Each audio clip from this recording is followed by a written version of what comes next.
In 1957, 31-year-old Larry Bader was living with his wife, Mary Lou, and their three kids in Akron, Ohio. Larry was a good father and good husband, but he was a terrible businessman. Over the past several years, he had launched several new business ventures, and they had all failed, throwing the family into fairly significant debt. And so even though Larry desperately wanted to be an entrepreneur and eventually start a quality business, they didn't have the money to do that. And so he had to just take some job in order to pay the bills.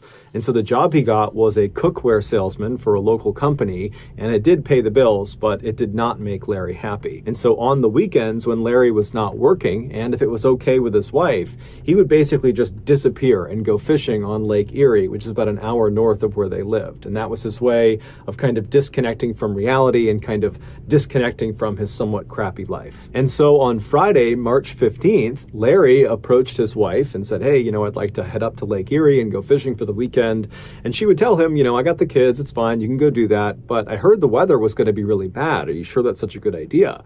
And Larry would tell her, "You know what, don't worry about it. These storms, they always hype them up. They're never a big deal. I'll be fine." And so he kissed his wife, he kissed his kids, he grabbed his stuff, he hopped in his truck, and he left and headed up to Lake Erie. That night, Lake Erie was hit with a massive thunderstorm, way bigger than the one that the news was predicting. And then the following morning, the Coast Guard discovered Larry's boat floating around on Lake Erie. There was minor damage to it, and it was missing an oar, and it was missing Larry. Larry was nowhere to be found. And so a search was launched for Larry, but he was never found, and he was eventually declared dead. And so even though the family did not have Larry's body, they would hold a funeral for him, and his wife was able to actually cash his life insurance policy, which was enough to pay for her and the kids. 8 years later, in 1965, Larry Bader's niece, a 21-year-old woman named Suzanne Peka, was in Chicago at a sporting goods show with a friend of hers. And as they're walking through the different exhibits, looking at different sporting goods equipment, they noticed over on the side of the building, there was a fairly large group of people gathered around this one particular exhibit. And so she and her friend she was with walked over to this group, and they kind of pushed their way through. And in the middle of this group was this man with an eye patch and a big mustache doing an archery demonstration. Basically, he was shooting arrows into a target about 30 feet away. And so Suzanne and her friend just kind of watched this guy for a couple of minutes, and very quickly they could see why he was attracting this big crowd, because he was just an incredible archer. He was hitting the bullseye over and over and over again. But as they continued to watch this guy, Suzanne's friend started to notice something unique about him. And he eventually turned to Suzanne and said, "Hey, doesn't this guy look exactly like your uncle who went missing on Lake Erie?" And Suzanne was kind of surprised to hear him talking about her missing uncle, but she turned and looked at this guy, and all of a sudden she saw it too. He was a spitting image of Larry Bader, her uncle, although this guy had an eye patch and a mustache, but even with that, he looked exactly like Larry. And as Suzanne is watching him, she's thinking, Larry was known for being this incredible archer, and here this guy is who looks just like him, and he's an incredible archer. And so after this demonstration was over, Suzanne and the friend ran over to this guy with the eye patch on, and Suzanne says to him, "Hey, I know this sounds totally crazy, but you look exactly like my uncle, Larry Bader, who went missing on Lake Erie 8 years ago." And so the guy, he hears her and he kind of smiles and says, "I'm sorry, I don't know Larry Bader. My name is John Johnson. People call me Fritz. I'm sorry, I don't know who your uncle is. I can't help you." But Suzanne, as she stood there staring at this guy, she was becoming more and more convinced this was Larry Bader, despite the fact this guy is saying he is not Larry Bader. And so she says to him, "No, you are Larry Bader. I'm positive you're my uncle." Now at this, Fritz would be polite but firm, and he would reiterate that, "Look, I'm not your uncle. I don't know who Larry Bader is. I don't go to Lake Erie. I just don't understand why you think I'm him. I live in Omaha, Nebraska with my wife and my kids, and I'm on TV. I do sports journalism in Omaha, and I advise archery companies, and that's why I'm here. So I don't know why you think I'm your uncle, but I'm not. I'm sorry. And with that, Fritz turned around and he walked away. And after this discussion, Suzanne and her friend were not remotely deterred from what Fritz was saying. They were completely convinced this was Larry Bader. And so they ran to a phone, and Suzanne called her two other uncles, so Larry Bader's brothers, and she explained how she met this guy that is the spitting image of their brother. And they immediately hopped on a flight that night and flew to Chicago. And the following morning, the two uncles, along with Suzanne and her friend, they went back to the sporting goods show. They went over to the archery exhibit, and sure enough, there was Fritz doing his archery demonstration. And as soon as there was a break, Suzanne, her friend, and now the two uncles, so Larry Bader's brothers, they walk over, and the two uncles, as soon as they see this guy, despite the eye patch, despite the mustache, they too would say, "This is our brother." And so they approached him and they said, "Look, I know you're saying you are not our brother. I don't know what's going on here, but you look exactly like our brother, and we have his military paperwork right here with fingerprints. Will you please just humor us and go to the police station with us and get fingerprinted? That way you can prove you really are not our brother. Please, we've been looking for our brother for a long time. This would be a huge favor to us." And so Fritz was annoyed. He didn't want to do it, but he's like, "Okay, fine. I'll go to the police station with you. I'll get my fingerprints taken and we can put this behind us." And so that day they left the sporting goods show. They went to a police station and Fritz had his fingerprints taken. And afterwards, the police would tell him, "You are Larry Bader." When Fritz heard this, he could not believe it. I mean, he literally did not believe he was Larry Bader. It wasn't like this revelation prompted new memories and suddenly he recalled it all. It was really the opposite. Fritz immediately is trying to rack his brain to figure out, like, is my whole life a lie? But there was nothing. All he had was a contiguous stretch of memories from when he was a very young child as Fritz Johnson all the way to the present. But we now know that the bulk of his memories are all not real. He was never a child as Fritz Johnson. He was Larry Bader and then became Fritz Johnson only 8 years earlier. The timeline of what happened to Larry Bader is rough at best. But as far as we understand it, Fritz Johnson showed up in Omaha, Nebraska a couple of days or a couple of months after Larry Bader went missing on Lake Erie. And when Fritz showed up in Omaha, he just walked into a restaurant and asked for a job there, and he had provided documentation that showed he was in fact Fritz Johnson, and nobody thought anything of it. He was completely normal. There was nothing unusual about his behavior, and over time, Fritz just kind of thread himself into the Omaha community. I mean, he got married, he had a child, he adopted another child, he left his job as a bartender at a restaurant and eventually got this amazing job as a sports TV broadcaster for their local channel. I mean, he was like a minor celebrity in Omaha. Everybody recognized, "Oh, there's Fritz Johnson. He's on TV. Hey, Fritz, how you doing?" I mean, he had a full-blown life. But as soon as the news broke that he was not Fritz Johnson, he was Larry Bader, right away, the TV station he worked for fired him. His second wife left him because in reality, he actually was still legally married to his first wife. And so his marriage to his second wife was never actually real to begin with. And so she leaves him. And then also, because Larry Bader was no longer dead, the insurance company that had paid out all that money to his first wife as part of his life insurance policy, they demanded that he repay them. And throughout all this drama of Fritz finding out he's Larry Bader, Fritz continued to say he was not Larry Bader, that this was all a big mistake. He just could not understand how this could have happened. None of it made sense. And so eventually a team of experts, doctors, psychologists, you name it, they came out to Omaha and they ran Fritz, aka Larry Bader, through a battery of tests over almost 2 weeks. And at the end of all their testing, they concluded that one, Fritz definitely is Larry Bader. So there's no debate there. He is Larry Bader. And two, he is almost certainly suffering from an extreme case of amnesia, which is memory loss. But the doctors and experts had no idea how he developed this case of amnesia. And of course, Fritz, he too had no idea how he developed this case of amnesia. And it's unlikely we'll ever get any more clarity on exactly what happened to Larry Bader / Fritz, because unfortunately, just 1 year after it was discovered Fritz was Larry Bader, Fritz would die. He had cancer in one of his eyes, and that was actually why he wore that eye patch, and the cancer had come back and it took his life. Today, his case is considered to be one of the most believable and baffling cases of amnesia on record. Before we get into our next story, I want to talk to you about today's sponsor, HelloFresh. Back during the beginning of the pandemic, we were not able to get groceries or have food delivered to our house. And so before long, we were down to eating just the Diet Cheetos and pickled licorice. And as I was eating my 77th bag of Diet Cheetos, I thought to myself, is there anything better for me to eat?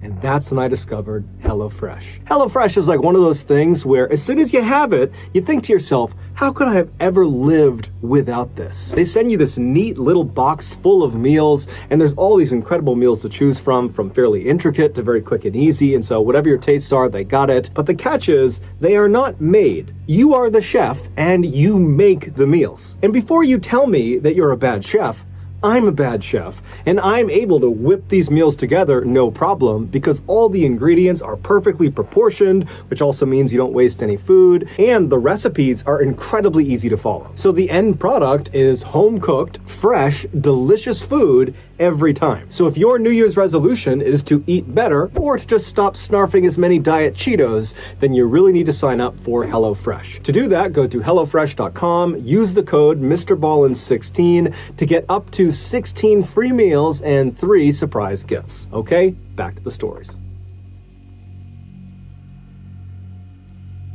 Just outside of the popular tourist town of Amaga in northern Colombia lies this thick green jungle. And if you know where to look, there is actually a walking path that leads you from Amaga deep into this jungle. And if you keep going, it will bring you all the way to this terrifying, enormous old railroad bridge that spans this huge ravine. Now, this bridge is no longer used by trains. It's been decommissioned. However, since its decommissioning, there's actually been, ironically, more traffic on this bridge, although it is the foot traffic variety. People come out to this bridge to go bungee jumping. Bungee jumping is a thrill-seeking activity where people will leap off of high places, like this bridge, and they'll jump with an elastic rope tied to their ankles. And so this rope has been very carefully measured so that when it is fully stretched all the way out, it ensures whoever has jumped will still not impact the ground. Back in early July of 2021, a 25-year-old Colombian lawyer named Yesenia Gomez, who lived about an hour north of Amaga in the larger city of Medellin, she told her boyfriend that she wanted to go bungee jumping. This was something Yesenia had talked about for a long time, wanting to go bungee jumping,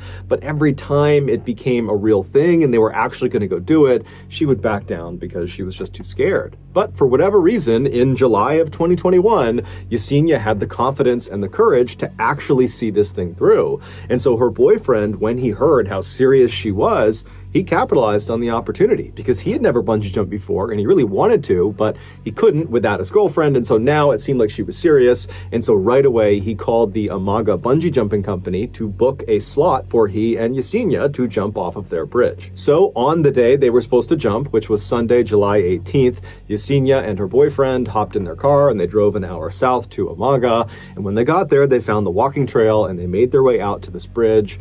And when they get out to this bridge, they are amazed at the number of people who were already in line on this bridge waiting to jump off of it. They knew this was a popular spot, but perhaps they didn't realize just how popular it was. And so Yesenia and her boyfriend, they get in line behind the nearly 100 other jumpers ahead of them, and they proceed to wait. And over the next several hours, Yesenia and her boyfriend would have front row seats to all of the jumpers ahead of them jumping off the bridge. Now, it seems like Yesenia, in her mind, believed she would arrive at this bridge and very quickly she and her boyfriend would leap off and it would be great and so much fun. But now they've been forced to wait for a really long time. And this whole time, they're watching other people jump. And Yesenia is starting to panic. Suddenly, bungee jumping looked terrifying. It did not look like something she wanted to do. And so she was beginning to second guess her decision. And so her boyfriend, he's trying to calm her down and he's telling her, oh, it's totally safe. Look at all these people who have jumped. They're all fine. They're all smiling. They're so happy. You're going to be so proud of yourself. But despite his best efforts to calm his girlfriend down, Yesenia just could not calm down. But she did tell her boyfriend that she's not about to back down. She's going to go through with this. And so several hours went by of this totally high stress, anxious waiting period, and then finally, Yesenia and her boyfriend reached the front of the line, at which point the staff members who've been doing this all day long, they signal the two to step forward and get their harnesses on. And so Yesenia and her boyfriend, they make their way to the edge of the platform, so they're looking out over this ravine, and the staff members are putting on their harnesses and getting them ready, and the whole time, Yesenia, she's starting to get tunnel vision, her heart is racing, she's totally panicked, she doesn't think this is fun at all, she just wants to get this over with. And then at some point, one of the staff members finally says, okay, jump, and so Yesenia jumps. Except it would turn out Yesenia had made a mistake. That staff member who had said, okay, jump, was talking to her boyfriend, not Yesenia. However, Yesenia, in her totally panicked state, had just not understood and had leapt, believing they were telling her to jump. However, the staff members had only put her harness on. They had not attached the actual elastic rope to her ankles. And so when Yesenia jumped, there was nothing stopping her from smashing into the ground. And so as soon as she leapt off the bridge, her boyfriend ripped off all of his gear and he ran down the bridge, he leapt over the railing, and he ran down the hillside all the way to the bottom of this ravine, but when he finally got to his girlfriend, it was already too late. She was already gone. It would later be determined Yesenia did not die from impacting the ground. She actually died from a heart attack she suffered on the fall down, which means she must have realized after she jumped that she jumped too early, that she did not have the bungee cord attached to her legs. And so literally the fear of what was about to happen to her killed her. In early 1974, 31-year-old Michael Taylor was living happily with his wife Christine and their 5 children in Ossett, which is a small town in central England. Michael was described as a great father and a great husband who had an excellent sense of humor.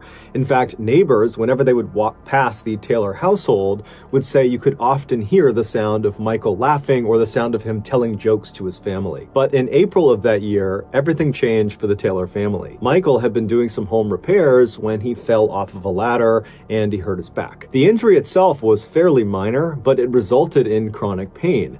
And this chronic pain quickly changed how Michael behaved. Michael went from being this cheerful, funny, happy guy to being sad and depressed. And he was so irritable that his family could barely be around him because he would lash out at them. Now, the Taylor family was not a religious family. However, most families who lived in Ossett at that time were. And so when one of Michael's friends found out about how poorly Michael was doing, they approached Michael and said, you know, you really ought to turn to religion for help and for guidance in this difficult time. And they also told him specifically that he really ought to check out this one particular Christian group. It was called the Christian Fellowship Group, and all it was a prayer group for Christians who wanted more religious support beyond just going to church on Sundays. But this friend of Michael's told him that the real draw of this group was the group's leader. Her name was Marie Robinson, and she was this 21-year-old, extremely friendly and energetic and charismatic person who just had this incredible way of making all of her members really feel like they belonged. And so Michael's friend was telling him that he really thought Marie could be the difference maker for him,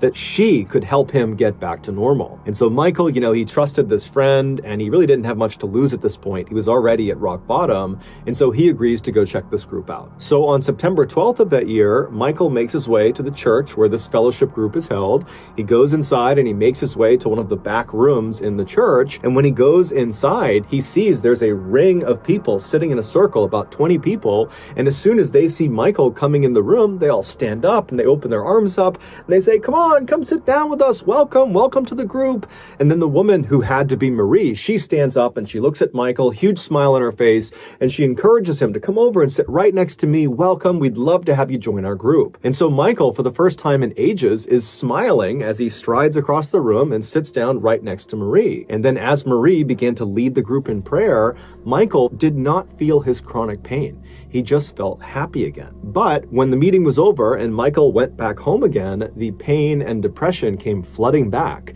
It was like the only place he could be happy was inside of the church at this fellowship group. And so over the next couple of weeks, Michael completely prioritized this group. He went to all of their meetings, and over the course of these couple of weeks, Michael became very close with Marie, and apparently Marie became very close with Michael, to the point where the two of them would stay after the meetings were over, and just those two would sequester themselves in quiet prayer. No one knew what they did in there, but it just seemed like they were developing a real relationship. And in fact, many people in this group suspected they were having an affair. And before long, the rumors in the church had spread outside and were all over Ossett. And then before long, Christine, Michael's wife, was hearing from a friend or a neighbor that apparently Michael was having an affair with Marie. Now, Christine had already suspected her husband was having an affair with Marie because Marie was the only thing Michael talked about when he got home. So on October 1st of that year, only a couple of weeks after Michael had first attended this group, Christine waited until Michael had left the house to head out to one of the group meetings,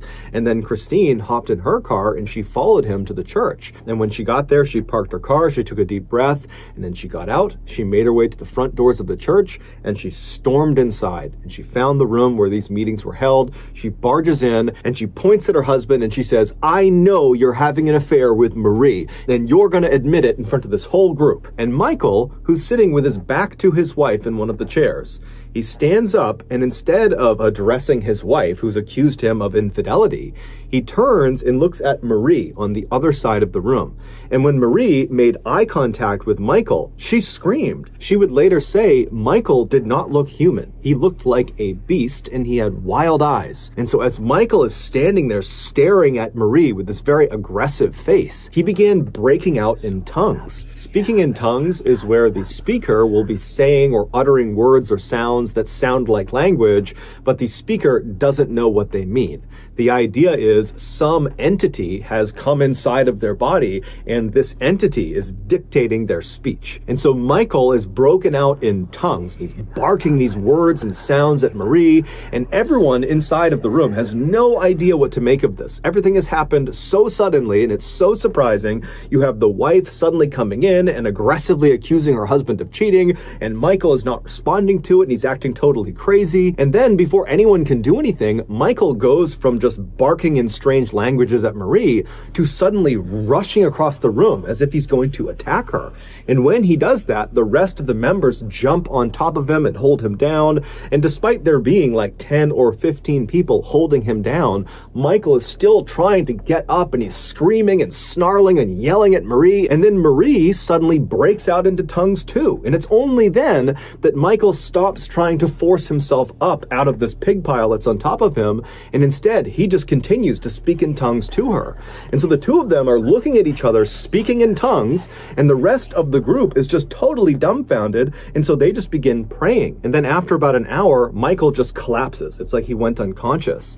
And at that point, everybody in the room just goes silent, and they look at Michael, and then Michael kind of opens his eyes, and it's almost like he's waking up, and he begins looking around frantically, trying to figure out what had just happened. Michael would claim he had no memory of what had just happened to him. And so at this point, Marie would tell him and Christine that she believed Michael was possessed by a demonic force, and the only thing they could do at this point would be to perform an exorcism. An exorcism is an expulsion or attempted expulsion of a supposedly evil spirit inside of a person or a place. Michael and Christine were at a loss. They had no idea what to do in this situation. They were both kind of in shock for very different reasons, and so they just kind of deferred to Marie's judgment and said, yeah, I think an exorcism is the way to go. So Christine and Michael just leave the church and go home, and then the next morning, Marie would get in touch with the Anglican Church of England and would request an exorcism. And after hearing about what was going on with Michael, the Anglican Church would say, yeah, that does sound like he needs an exorcism. And so the following day, they would send out two of their best exorcists named Peter and Raymond. And so Peter and Raymond, they get to Ossett, they go to Michael's house, and they observe him, and very quickly, they determine that it does seem like Michael is possessed by at least one demonic force. And so they tell Michael, the only thing we can do here is perform this exorcism, but we need you to agree to it.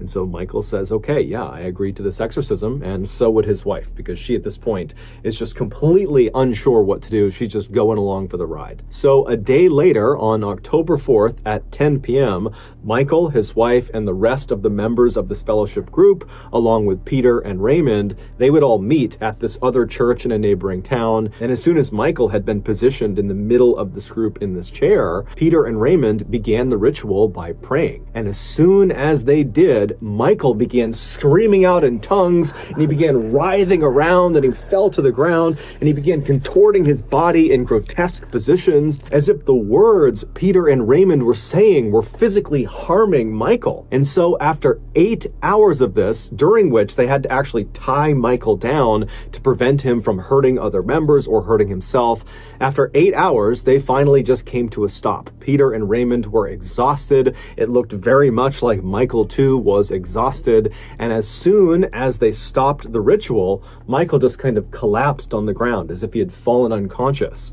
And then at some point he kind of wakes up and he's looking around wildly. He's still tied down to the ground and he's acting like he has no idea what's just happened. And at this point, Peter and Raymond, they tell him that, the exorcism was mostly successful. We identified 40 demons inside of you, and this exorcism was able to expel 37 of them. So that means there's still 3 demons inside of you. Now, we can't do it right now. We're too tired. You're too exhausted. So go home, get some rest, and tomorrow we will finish this exorcism. We will get rid of those 3 demons, and you will be just fine. And so Michael and Christine, they get their things, and they leave the church, and they head home. A few hours later, around noon, a woman who lived near where Michael Taylor and his family lived thought she heard something strange outside of her house. It sounded like someone yelling. And so she went to the front of the house, and she pulled the curtain aside on one of her windows, and outside, walking down the street completely naked, covered in blood, was Michael Taylor, and he was saying something about Satan. And so this woman, she calls the police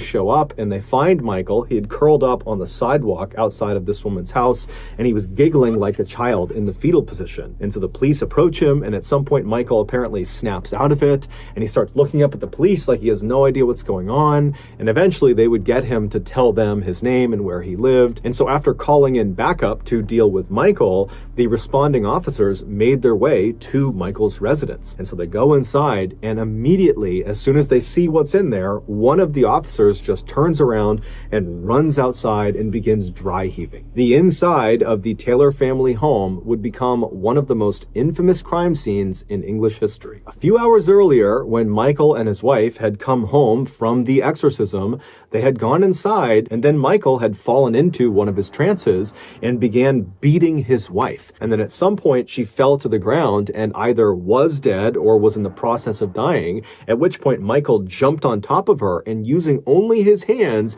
he ripped her face off and flung it across the room. And then as she's laying there bleeding to death, he began rubbing her blood all over his body. And then after she had finally died, he tracked down the family dog and killed the dog as well. Fortunately, their 5 children were not home at the time of this attack, and so they were unharmed. During Michael's trial, the prosecution and the defense blamed the Anglican Church of England and Marie and her religious group for effectively convincing Michael he was possessed with demons, which caused him to act out violently and kill his wife. And so ultimately, Michael would be found not guilty by reason of insanity, and after only 4 years of psychiatric care, he was released. And today, he is still living free in Ossett. But despite the legal outcomes of this case, there are many people, both religious and not religious, who believe the Michael Taylor case is one of the only true demonic possession cases in modern history. Also, just to close the loop, we don't know for sure if Michael and Marie were having an affair, but it is assumed they were. And so that's going to do it, guys. If you found the secret in today's episode, let us know in the comments section what it is and where you found it. So give us the timestamp.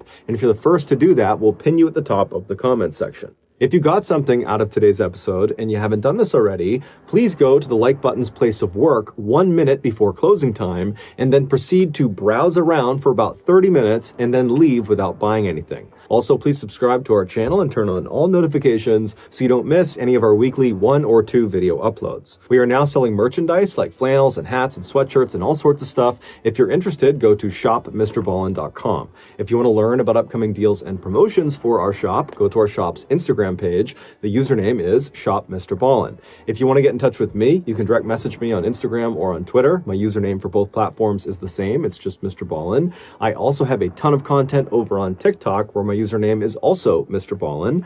We also have a second YouTube channel just called Mr. Ballin Shorts, where we post random short videos and lost episodes. We also have a Facebook page just called Mr. Ballin, where we post condensed versions of the longer episodes you see on YouTube. If you have a story suggestion, please submit it to our subreddit just called Mr. Ballin. It's linked in the description below. So whether I see you on Instagram, Twitter, TikTok, Reddit, YouTube, Facebook, or some combination, just know that I really appreciate your support. And until next time, that's going to do it. See ya. In 1986, Tom Hawks was a 39-year-old father of 2 teenage boys. He had previously been married to his boys' mother, but they had ultimately gotten a divorce. That year, Tom and his 2 sons were at this local chili cook-off in their neighborhood in Newport Beach, California, when Tom was looking out across the sea of people, and he sees this stunningly beautiful woman he's never seen before, and he just finds himself staring at her. And he stares at her so long that this woman, she ends up noticing, and she looks up and kind of smiles and blushes and looks away. And Tom immediately is totally embarrassed because he just got caught staring at her. And so he decides, you know what, I got to go over there and introduce myself. And so Tom, who's this totally ruggedly handsome, muscular guy with this incredible mustache, he strides across the lawn and he walks up to this woman and he introduces himself. And she is all smiles and she says her name is Jackie and she's 29 years old and she's single. And from that point onward, those two completely hit it off. They fell madly in love. And just a few years later, in 1989, they got married in front of 150 of their closest friends and family. And then after the wedding, Jackie moved in with Tom and his 2 boys. And even though the boys' mother was still alive, they began calling Jackie Mom. Because Jackie not only lived with them, but also because she was so devoted to them, and she just was such a loving and kind person that it just made sense to do that. Also, Jackie, when she was 22 years old, she had gotten into this horrific motorcycle accident, and the internal damage that accident had done to her had left her unable to have kids of her own, something she had always wanted to do. And so when she had the opportunity to be these boys' mother, she really leaned into it. And so she was like this fabulous mother. So over the years, Tom and Jackie raised their 2 sons, and then in 2002, when the boys were all grown up, they left the house. Now, this was a sad moment for Tom and Jackie to suddenly be empty nesters. I mean, so much of their identity was wrapped up in being parents, and they were very close with their sons. But at the same time, they knew this day was coming, and they had actually been preparing for it for several years. They had been putting money aside every single year to prepare for when their sons left, because they wanted to time it so they could retire at the same time. And their idea of retirement was to go buy a yacht and just live on the yacht and sail up and down the California and Mexican coastline. Now, neither Jackie nor Tom were wealthy at all. However, they were very good at saving money and they were very disciplined and they could live frugally. And so over the past couple of years, they really had saved virtually every penny so they could afford to buy this yacht. And so finally in 2002, when their sons do actually leave, Tom and Jackie, they sell their house in Newport Beach, California. And between the proceeds from the sale of their house and all this money they had set aside, they had enough to purchase this kind of beat up old small yacht. And so this yacht they named the Well-Deserved. Even though this yacht was by no means a glamorous yacht like you think of when you hear that word, Tom and Jackie adored this boat. And so as soon as it was theirs and they had docked it in Newport, they moved all of their belongings onto this boat because they're going to live on this boat. And then they began meticulously cleaning it and organizing it and upgrading it everywhere they could could within their limited budget. And by the summer of that year, this boat was beautiful, both on the outside and the inside. It was very cozy and very clearly had the touch of Tom and Jackie. It was a home. And so for the next 2 years, Tom and Jackie, they lived the dream. They took that yacht and just sailed up and down the coast of California and Mexico, and they would watch these beautiful sunsets, and they would catch fresh fish, and they would drink cocktails together. I mean, they were really enjoying their retirement. Then, in 2004, they got some unexpected news. One of their sons told them that he was now expecting to be a father. And so this baby was going to be the first grandchild of Tom and Jackie, and they were so excited. Especially Jackie, because remember, she wasn't able to have kids of her own, and she just loved the idea of getting to be motherly again and the idea of getting to hold this precious little baby. And so even though Tom and Jackie were absolutely loving living out on this yacht, they decided that the time was right to actually sell the yacht and then take the proceeds from the sale of the yacht and buy a house on land to be closer to their son and this grandbaby. So in November of that year, the Hawks place an ad in this fishing magazine for the sale of their yacht. They were asking for about $500,000. And very quickly after this ad went live, this young couple who had saved up some cash, they offered to buy it. Tom and Jackie were totally thrilled, and they called their 2 sons to tell them the good news that they had this buyer and that in the next couple of days the sale would be finalized and then they would be in touch. And so the sons, they're expecting to get a phone call from Tom and Jackie any day, but a couple of days goes by and they haven't heard from them. And so the sons begin calling their parents, and their parents aren't picking up their phone. Now, Tom and Jackie were not the type to go any amount of time without being in touch with their family. And so this was very uncharacteristic. And so when Tom's brother, Jim, who was a retired police chief, when he heard about this sudden silence, he just got in his car and drove to Newport Beach, California to see if maybe they had not finalized the sale of the yacht and maybe the couple was still on the yacht and he could go check in with them and make sure everything was okay. And so Jim, along with a friend of his, they arrive in Newport Beach. They make their way to the dock where the yacht was being held, and they go down to the floating section of the dock, and they walk right up alongside the well-deserved. And just from where they're standing, it does not seem like anyone is on the yacht. However, as they're standing there just kind of looking at this yacht right in front of them, Jim notices a couple of oddities. He sees there are lines hanging over the side of the boat that should have been stowed. And Tom was known for being incredibly meticulous and orderly. I mean, that yacht was spick and span always. And so he would not have left these lines draped over the edge of the boat unless he was on board, and he wasn't. And so Jim's also looking around and he sees there are a couple of tarps that go over some of the control panels that had been taken off, but then not put back on the control panels. And so again, that's not something Tom or Jackie would have done. And then there's also some dirty towels kind of hanging out of one of the portholes. And so overall, the impression Jim and this friend got was, I guess they must have finalized the sale of this yacht, because clearly the new owners of this boat, they're the ones that are in possession of it, and they're the reason it's sloppy, because Tom and Jackie, they never would leave the boat in this condition. And so Jim pulls out his own business card and he writes a note on it that he's looking to speak with the new owners of this boat because his brother and his brother's wife had sold this boat to them, but now they're missing. And so please give me a call back. And so Jim and his friend, they leave the boat, they leave the dock, and they begin to leave the area when Jim's cell phone rings. And he picks it up, and it's this 21-year-old woman named Jennifer De Leon. And so she tells Jim that she got his business card on her yacht, and that yes, she and her husband had recently purchased this yacht from the Hawks. But like Jim, they were having a hard time getting in touch with the Hawks as well, because after acquiring their boat, Jennifer said she and her husband realized there were a couple of controls on the boat that they didn't know how to use. And so they needed to talk to Tom and Jackie to explain how to use them. Also, Jennifer said she had found some personal belongings that belonged to Tom and Jackie that were stuffed in a couple of drawers that just got left behind. And so she wanted to return that property to them as well. But she's telling Jim, I'm trying to get in touch with them and I can't get in touch with them. And so Jim asked Jennifer, when was the last time you or your husband saw Tom or Jackie? And she would say, you know, the last time we saw them was when we actually finalized the sale of the boat, when we literally gave them the money and we watched them take the money, hop in their car, and drive away. Jim asked her if she had any idea where they might have been going, and Jennifer said, you know, we really didn't have that many personal conversations with Tom or Jackie. It was mostly just business stuff. But in the limited personal interactions we did have, Tom would always talk about how he and Jackie planned on buying a house in Mexico in this town that bordered Arizona, because apparently they have a son that lives in Arizona and he's about to have a baby, and they were talking about how they wanted to be very close. Jim thanked Jennifer and asked her, you know, if you hear from Tom or Jackie, please let me know. And then Jennifer says to Jim, you know, same thing to you. If you hear from them, please let me know, because I need to talk to them too.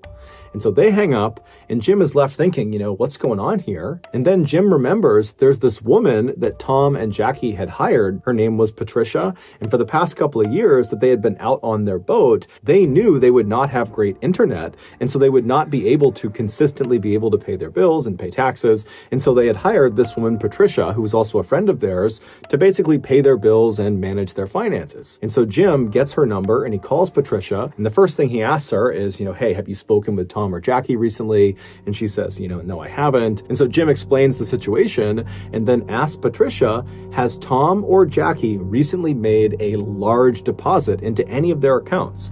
Because just a couple of days ago, they would have received nearly $500,000. And so Patricia, she checks the accounts and she says, no, there's been no deposits made. And so Jim and Patricia are talking on the phone, trying to rationalize why Tom and Jackie would not have deposited so much money, and they really couldn't come up with a reasonable explanation for it. And so after Jim hung up with Patricia, he just had a bad feeling about what was going on. And so Jim called the Newport Beach Police Department and he officially reported Tom and Jackie missing. The first thing the Newport Beach Police Department did with this missing person report was to do some digging on the new buyers of this yacht, the De Leons. And when they looked at the 25-year-old husband named Skylar, they discovered he was a felon. He had been arrested and convicted of armed robbery and had spent some time in jail for it. And so naturally, the police were immediately suspicious of Skylar De Leon, and really the De Leons in general, because they were the last ones to see the Hawks before they went missing. And so they sent one of their detectives down to the dock to just kind of walk around the yacht and just kind of feel it out, see what's going on down there, see if there's anything unusual.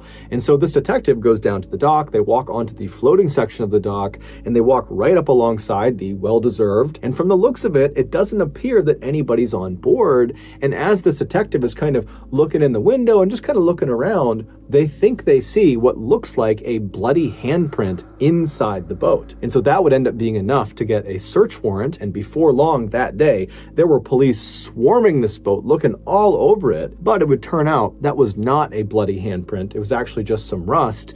And there was nothing else of significance that was found on board this boat. And so the police are pretty frustrated because they really don't have any leads. And so they contact Skylar De Leon and they say, hey, you need to come into the police station and explain exactly what happened during your final interaction with the Hawks. And so Skylar comes to the police station, he's totally cooperative, and he explains to the detectives that, you know, he saw this ad in this fishing magazine for a yacht.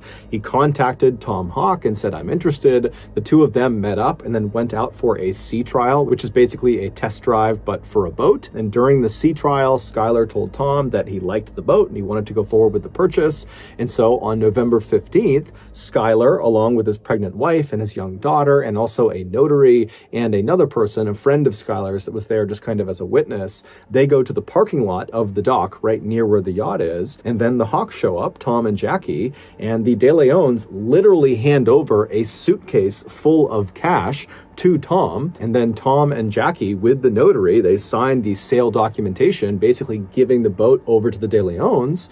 And then Tom and Jackie took their suitcase full of cash, hopped in their SUV, and they drove off, presumably to go to Mexico. When the police asked Skylar, how were you able to afford such an expensive vessel? Skylar would tell them that back in the 1990s, he was actually a child star, or kind of. He was an extra on the very popular TV show Power Rangers, and from being on that show, he had made a bunch of money and he had set it aside. And as Skylar is telling the detectives this, he kind of just stops himself at some point and he's like, you know what? That's not really the truth. The reality is the reason we had the money to do this is not because of the cash I got from being a child star. It's actually because I stole the money. It would turn out that armed robbery that Skylar was convicted for and spent some time in jail for, that was because he was stealing money from this drug kingpin, and before he was arrested and sent off to jail, he had managed to take the money that he had stolen and hide it, and then after he had gone to jail and got out again, he came back to his hiding space and he just retrieved the money. But this money was stolen drug money, so it was hot, and so he needed to get rid of it. He needed to launder the money. And so that was why he was buying this yacht. He was going to buy it with this dirty money in bulk, in cash, and basically transform this hot, dirty money into this yacht. And then he was going to sell the yacht and get clean money for it. And so the police are totally shocked at this confession because Skylar has just completely incriminated himself in a money laundering scheme. But the police would ultimately say to Skylar, you know what, we're not going to charge you with money laundering because you're being so forthright and helpful with this investigation. And so they let Skylar go. The police would go on to interview Skylar's wife, Jennifer, as well as the notary and also that other friend who had come along for that final sale of the boat who was there as a witness.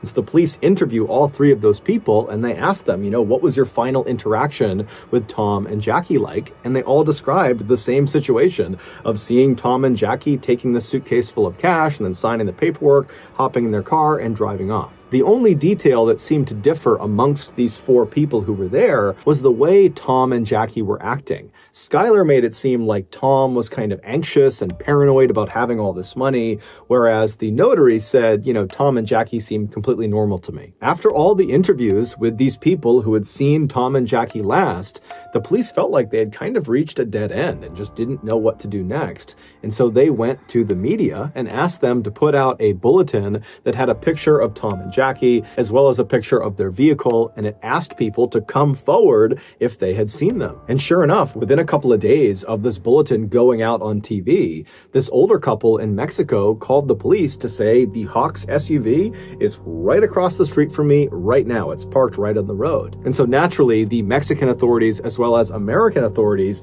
they rush to this location and they charge up to the house where this SUV is parked, and they're kind of expecting to find Jackie and Tom inside, or someone that at least knows Tom and Jackie. But when they knock on the door, this guy nobody recognized, someone who was living in Mexico, he comes up to the door and he's looking very confused, and the police ask him, whose SUV is that parked outside? And he said, oh, well, that's my friend's car. And they say, well, is your friend Tom or Jackie Hawks?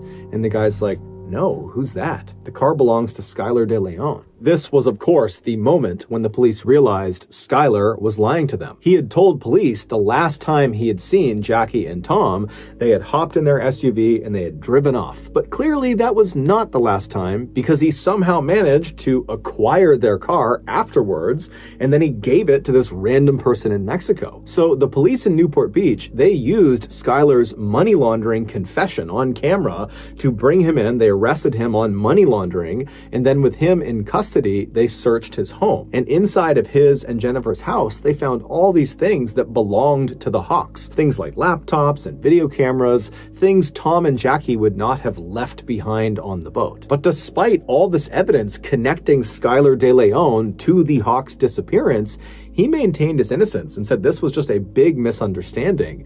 And then while he was in custody getting grilled by police, his wife, Jennifer, was also saying the same thing, that Skylar didn't do anything. She was even going on talk shows and talking about how this is just one big misunderstanding and Skylar had nothing to do with the Hawks' disappearance, that they are just as concerned about Tom and Jackie as everybody else is. But the police were not buying it. They knew Skylar knew something that he wasn't telling them, obviously. However, they weren't really getting anywhere interviewing Skylar. He was just kind of saying, look, I had nothing to do with it. And so the police decide, let's go back and re-interview the notary and also that other friend who was there as a witness on that day that the final sale of the boat took place.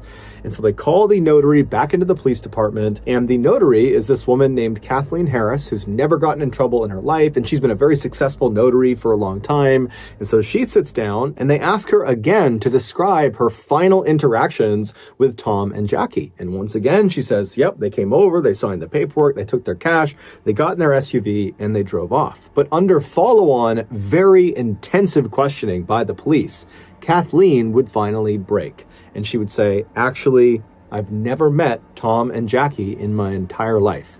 I was paid up front in cash by Skylar De Leon to backdate those sale documents that had already been signed. I have no idea what happened to Tom and Jackie. Next, the police went out and got that friend who was also there at the time of the final sale, that witness. His name was Alonzo Mason. And so they bring him in and they ask him, what was your final interaction like with Tom and Jackie? And at first he stuck to the story that, they got the cash, they hopped in the SUV, they drove off, that's all it was. And the police stop him and they're like, we just spoke to the notary and she said she was lying. She wasn't even there. She had backdated those documents. So we know you're lying. And so as soon as Alonzo got caught red-handed, he began to clam up. And it was pretty obvious he did not want to say anything else.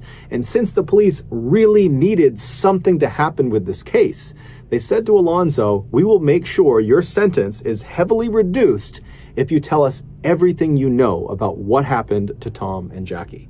And so Alonzo says, okay, I'll tell you. Alonzo was a young guy, very impressionable. He was in his early to mid-20s, and he was actually a jailer, and he had met Skylar when Skylar was in jail. He was in jail for that armed robbery. And so after Skylar gets out of jail, Alonzo and Skylar somehow stay friends, and they spend a lot of time together. And then in November of 2004, Skylar pulls Alonzo aside, and he confesses to him that he is in fact an international assassin, that people paid him to kill people, but only bad people, Skylar said. And he says to Alonzo, I have a current contract on two really bad people, Tom and Jackie Hawks, but I need help carrying this out. And so if you will help me carry out this contract, I will give you $1 million US. And so Alonzo's like, man, okay, yeah, I'll help you. And so on November 15th, Skylar, Alonzo, and a third man that Skylar had recruited to be a part of this job. He was this big, muscular, intimidating looking guy who was actually a longtime Southern California gang member. His name was John Kennedy. Those three, they show up at the parking lot of the dock, not to finalize the sale of this yacht. They weren't even close to finalizing the sale. They were there to meet up with Tom and Jackie to do a sea trial, a test drive. But when Tom and Jackie arrive, Tom, who was a longtime probation officer and so was very used to being around felons and convicts, he immediately sized these three up and thought, bad news. And so when the two parties met each other in the parking lot, Skylar started to notice that Tom was definitely apprehensive about getting on a boat with them. In fact, Tom was talking about potentially rescheduling and that, today's not a good day. And Skylar's seeing, okay, they're clearly uneasy about getting on the boat with us. And so Skylar says, hey, Tom, Jackie, hold on a minute. I'm going to step aside and make a phone call. And so Skylar steps aside and he calls his wife, Jennifer, and she was not far away. And so just a couple of minutes later, Jennifer pulls into the parking lot carrying her little 1-year-old baby girl. And as soon as she walks over to this group, the dynamic completely changes. Jackie sees this baby and she immediately falls in love with it and she wants to hold the baby and she loves Jennifer. Jennifer is so sweet. And so Jackie seems very much at ease and Tom notices that. And so Tom begins to loosen up, and before long, Tom is saying to Skylar, you know what, guys? Today's fine. Let's do the sea trial. And so the group eventually begins to make their way onto the yacht, the well-deserved, to do the sea trial. And right as they're about to get on, Jennifer says, hey guys, I can't go on the sea trial. The baby's upset. I gotta go home. I'll see you guys when you get back. And at this point, Tom and Jackie, they've already committed to doing the sea trial. And so even if they were a little bit apprehensive going on this boat with just these three guys, they put their faith in the De Leons that this was on the up and up. So the two Hawks, along with these three men, they get on board the boat and they begin heading out towards open water. And so Tom was piloting the boat. And at some point when they were very far away from the dock and really any land in any direction, Skylar and John come up to Tom and they say, hey, we want to show you something down in the lower levels of the ship. And so Tom goes with them. They go downstairs into the bedroom. And while they're down there, Alonzo and Jackie were in the kitchen, which is right above the bedroom. And as they're standing there, Alonzo and Jackie suddenly hear this very loud commotion coming from the bedroom. Now, Alonzo knew what that was. It was Skylar and John attacking Tom. And so that was his cue. Alonzo leapt forward and he grabbed onto Jackie. And before Jackie could even figure out what was going on, he had thrown her to the ground, pulled her hands behind her back, and then he pulled out handcuffs that he had and he handcuffed her hands together. Sounds like Jackie's here, Alonzo's here, and then that's where Thomas Hawks, Skylar, and JFK are on the bottom. And Jackie hears the commotion. She looks down this way, and this is where Alonzo overpowers her. And as soon as Jackie was subdued in the kitchen, Skylar and John, they come up the stairs, and Tom's not with them, and they grab Jackie and they walk her down into the bedroom, and Jackie would have seen her husband, Tom. He's been handcuffed, and he's laying on the bed on his back. And so they throw Jackie onto the bed right next to Tom, and immediately Jackie turns around and looks at Skylar and says, "Why are you doing this to us? We just met your wife. I just held your baby. Why are you doing this? All we want to do is just go back to land and be with our children and be with our grandchildren, please." But Skylar didn't care. He just turned to Alonzo and said, "Put tape on both of their mouths and their eyes." And as Alonzo was doing that, Skylar went upstairs and began piloting the boat towards the deepest part of the ocean. And so as Skylar is driving this boat, Alonzo and John are down in the bedroom, and Alonzo remembers looking over at Tom, and Tom was comforting Jackie. He had managed to pull his hand up, and he was stroking Jackie's hand, and he was saying to her, "It's going to be okay. No matter what happens to us, we'll be together." Suddenly, the boat stopped because Skylar had reached the deepest part of the ocean, and he called down to John and Alonzo to bring Jackie and Tom up onto the deck. And so Alonzo and John do just that. They march Tom and Jackie up the steps. They bring them out to the deck of the ship, and then Skylar forces them to sign the sail documentation for the boat, as well as had them sign additional paperwork that gave Skylar access to their bank accounts. And while they were signing these documents, Jackie actually misspelled her last name on one of the signature blocks. She left the S off of her last name. That's not something she would have done by accident. It's pretty clear she did that on purpose to signal to the future that she signed this under duress. After all these documents were signed, the three men led their two captives to the back of the boat. And then once they were standing at the back of the boat, Skylar tells Alonzo, in earshot of Jackie and Tom, to, "Hey, go to the front of the boat and get the anchor." And so Tom and Jackie, they know that whatever's going to happen to them next, it's not good. And so Jackie begins pleading with them to let them live, let them go back to land, let them see their grandchild. And Tom manages to shake his restraints from John, who was holding him, and he manages to kick Skylar really hard in the groin. But after that, John leapt on top of Tom and Jackie and subdued both of them. And then he positioned Tom and Jackie so they were sitting down back to back with their handcuffs connected to each other. And then Alonzo shows up dragging this heavy anchor, and he finally gets it all the way over until it's right next to Tom and Jackie, at which point Skylar grabs the long metal chain that came off of the anchor, and he felt around until he got to the very end of the chain. So not the side closest to the anchor that's attached to it, the far other side, the bitter end of this chain.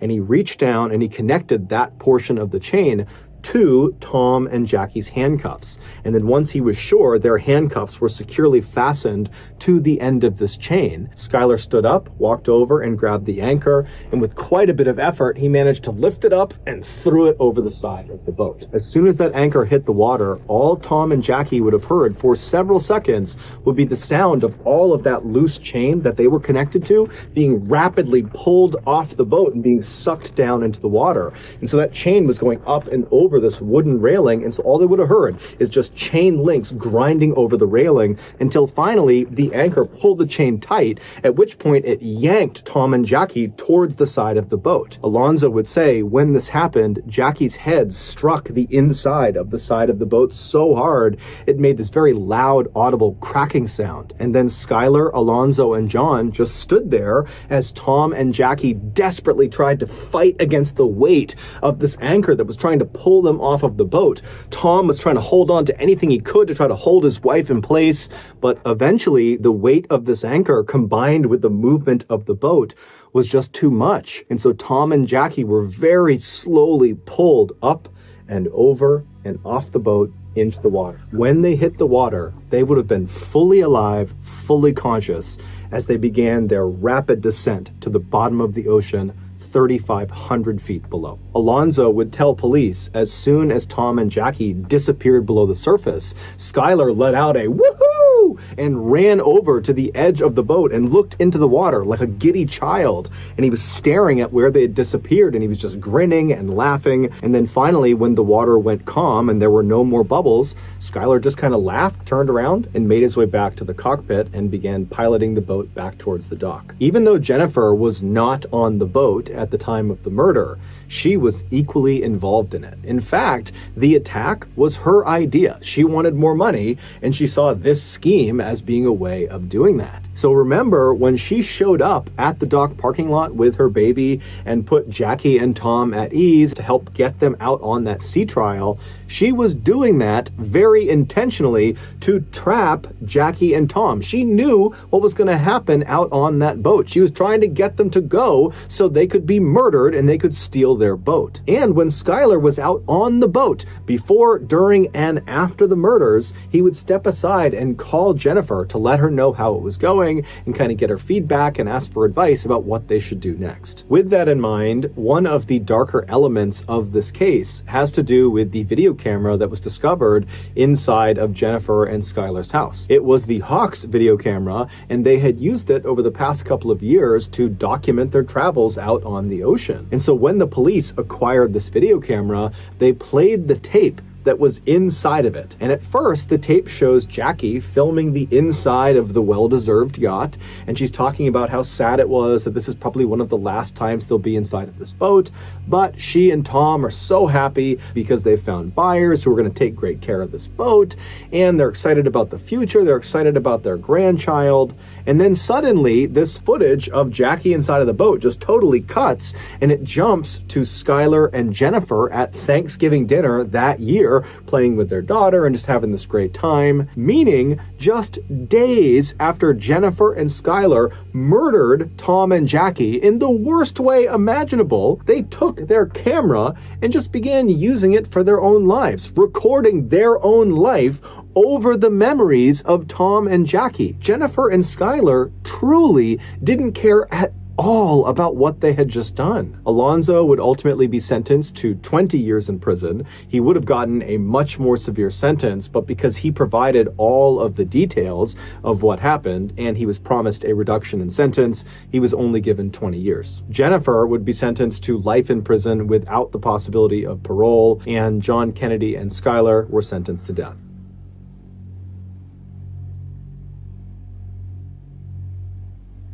So that's going to do it, guys. If you got something out of today's episode and you haven't done this already, please take the like button hostage and force them to wash your dishes while wearing a very long sleeve shirt, but don't allow them to roll their sleeves up. Also, please subscribe to our channel and turn on all notifications so you don't miss any of our weekly 1 or 2 video uploads.